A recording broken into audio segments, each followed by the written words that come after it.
the mistreatment of the people. Let me interrupt because my time is limited, unfortunately.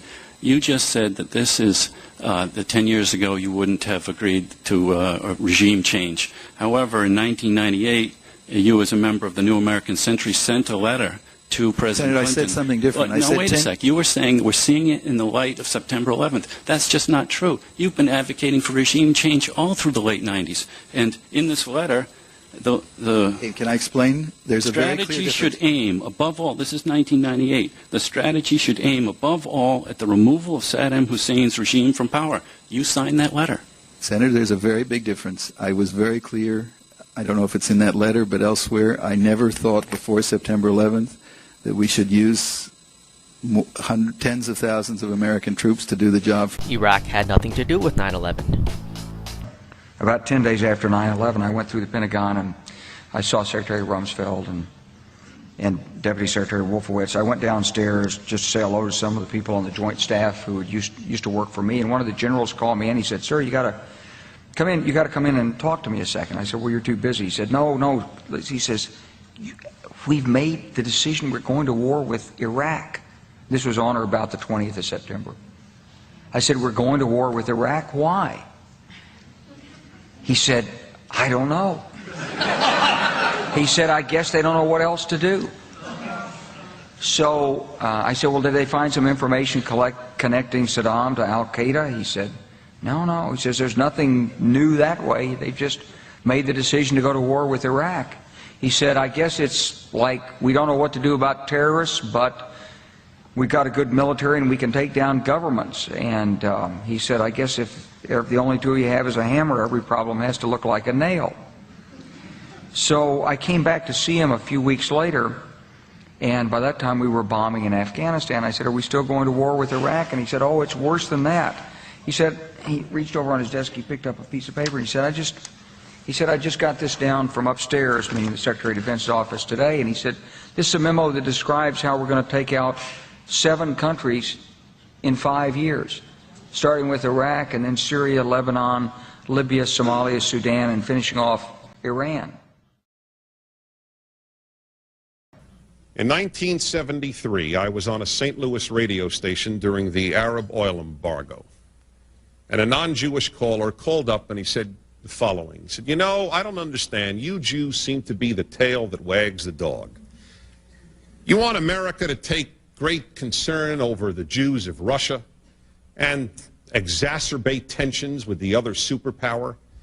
You want us to help Israel and have hostile, therefore more hostile relations with those who have our oil. What gives with you Jews? Are you the tail that wags the dog?"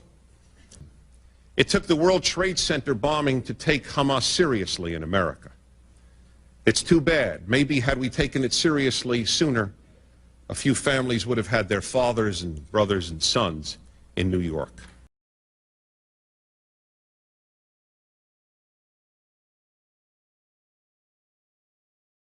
My friends, the enemies of Israel are not the Boy Scouts of the world. The enemies of Israel is Iran, which is destroying its Baha'is, Sudan, which actually crucifies blacks. New York Times article a couple of months ago, but didn't get to see that on CNN. Iraq, which is a living concentration camp for its own people. Syria, which destroyed 20,000 of its own citizens in just one fairly well-known operation a few years ago. Hamas, whose agenda is the destruction of anyone who opposes their theocracy. Those are the enemies of Israel. They are also the enemies of good people. It is not a position we Jews asked for, but when we make this known to non-Jews, they will understand why we are here. Joining me now here in the BBC World studio is the former Israeli Prime Minister Ehud Barak, who's in London at the moment. Mr. Barak, welcome to BBC World. First, your reaction, having heard what's happened. At least 4 planes have been hijacked, and there may be more. The world will not be the same from today on. I don't know who is responsible. I believe we will know in 12 hours. Bin Laden sits in Afghanistan. There is a source of who else terror. Can you identify, though?